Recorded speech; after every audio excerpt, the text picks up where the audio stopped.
دوسری ابھی اللہ کے جو اسلام کے جو ارکان ہیں، توحید ہے، نماز ہے، روزہ ہے، زکوٰۃ ہے، ان کے اوپر کب آئیں گے ہم؟ جب کہ اللہ کے اوپر ہمارا یقین ہو جاتا ہے، جب اللہ کے وجود کے اوپر ہمارا یقین ہونے کے بعد ہی اللہ کو ماننا، اس کی عبادت کرنے کے اندر اس کا وجہ پیدا ہوتی ہے، اور دل چاہتا ہے کہ عبادت کرے جب اللہ کو ہم یقین سے جانیں۔ تو اسلام اس کے بارے میں میں مختصر طور پہ بتا دیا تھا اس سے پہلے، اس میں توحید، نماز کا ذکر، اللہ حاضر ناظر ہے، یہ بتایا تھا میں نے۔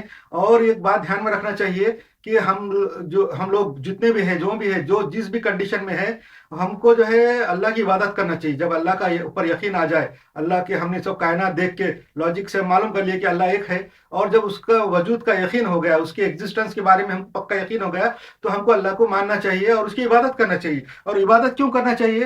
عبادت کرنا ایک شکر گزاری ہے۔ عبادت نہیں کرنا، اس کو پہچاننے کے باوجود بھی عبادت نہیں کرنا، ناشکری ہے۔ اور اب آپ لوگ بولیں گے کہ شکر گزاری ہے، ناشکری کس چیز کی ہے؟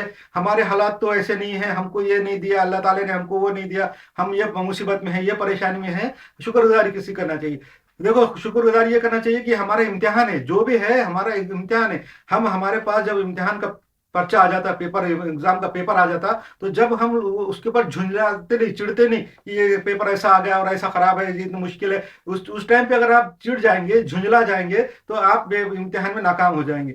ویسا یہ دنیا کا جو ہے، جو بھی کنڈیشن ہے، اچھی بری، جو بھی اپنے ساتھ ہے، سب کے ساتھ ہے، وہ اصل میں ایک امتحان کا پیپر ہے۔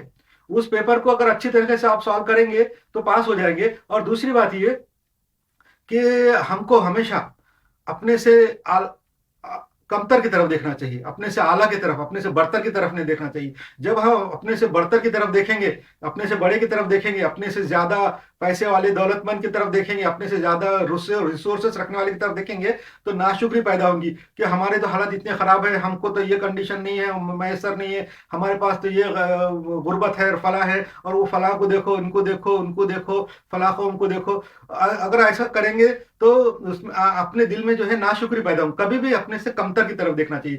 حدیث کے اندر بھی، حدیث شریف میں بھی حضور صلی اللہ علیہ وسلم نے فرمایا کہ ہمیشہ انسان کو اپنے سے کمتر کی طرف دیکھنا چاہیے۔ جب اپنے سے کمتر کی طرف دیکھیں گے تو پتہ چلے گا اور لگے گا کہ ہمارے پاس جو چیز ہے، ہم کو جو دیا اللہ تعالیٰ نے، وہ بہت بڑی نعمت ہے۔ اب باقی سب چیزیں چھوڑ دو، اپنے سے کم کمانے والا، اپنے سے جو کم پیسے کما رہا ہے، ان کی زندگی کی طرف دیکھو، ان کے خاندان کے بارے میں سوچو، ان کے بچوں کے بارے میں سوچو کہ وہ کیسا کرتے، کیسا رہتے، کون سے محلے میں رہتے، کیا کرتے۔ اور اپنے سے بڑوں کی طرف مت دیکھو۔ وہ اصل میں جو اللہ کی طرف سے جو رزق کا جو تقسیم ہے، جو دیا اللہ نے، کسی کو زیادہ کسی کو کم، وہ بھی امتحان اور ٹیسٹ کے لیے، ان کے بھی ٹیسٹ کے لیے، ہمارے بھی ٹیسٹ کے لیے، سب کے ٹیسٹ کے لیے۔ اس لیے کبھی بھی اپنے سے کمتر کی طرف دیکھنا چاہیے۔ اب یہ دیکھنا چاہیے کہ ہمارے پاس ہم شکر گزاری کیسے کریں۔ ہم اپنے طرف دیکھو، اپنے حالات کی طرف دیکھو، اپنے ہاتھ پاؤں کی طرف دیکھو، اپنی صحت کی طرف دیکھنا چاہیے کہ ہم سے بہت سارے لوگ ایسے ہیں جو ایکسیڈنٹ میں، اس میں زخمی ہو گئے، معذور ہو گئے، ہاتھ پاؤں ٹوٹ گئے، معذور ہو کے پڑ گئے۔